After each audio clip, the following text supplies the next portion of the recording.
The talks ended on Saturday and led to a joint statement being issued that may have helped to ease tensions between the world's two biggest economic powers. The two nations have in recent months threatened to impose punitive tariffs on billions of dollars of each other's exports. But Beijing has committed to significantly increase its purchases of American goods and services, saying the rise would meet the growing consumption needs of the Chinese people and the need for high-quality economic development. The two countries also agreed on meaningful increases of U.S. agriculture and energy exports and greater efforts to increase trade in manufactured goods and services. The U.S. said it would send a team to China to work out the details. However, the statement provided no dollar amounts on how much China might boost its purchases of American products.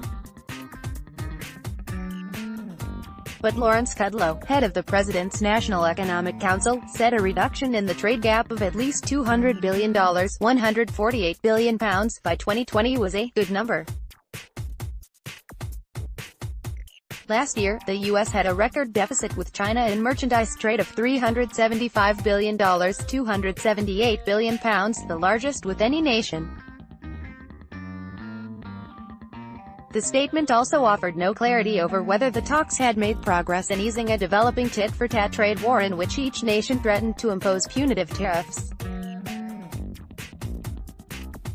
Trade analysts said it was highly unlikely China would ever agree to a numerical target for cutting the trade gap between the two nations, but said the discussions likely were more successful in de-escalating recent trade tensions.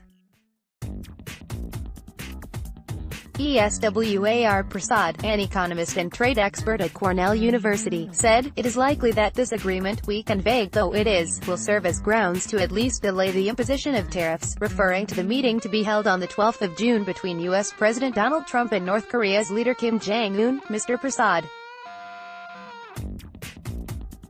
said, "The Trump administration seems eager to engineer at minimum a temporary peace with China to ensure a smooth run-up to the Kim-Trump summit." The Washington talks, which followed a high-level meeting last month in Beijing, were led on the Chinese side by Vice Premier Liu He and on the American side by Treasury Secretary Steven Mnuchin.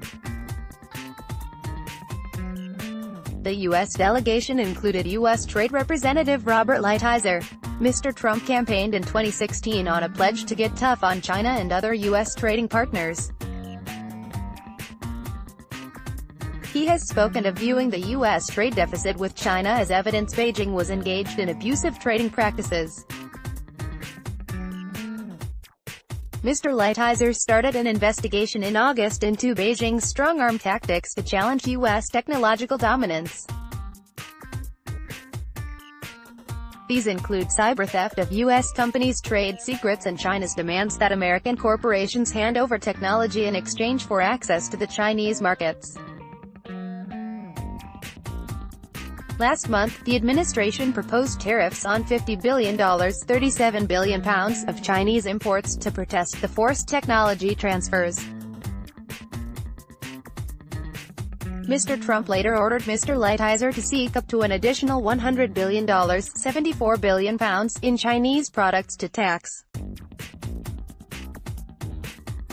China responded by targeting $50 billion (£37 billion) in U.S. products, including soybeans, a shot aimed squarely at Mr. Trump supporters in America's heartland.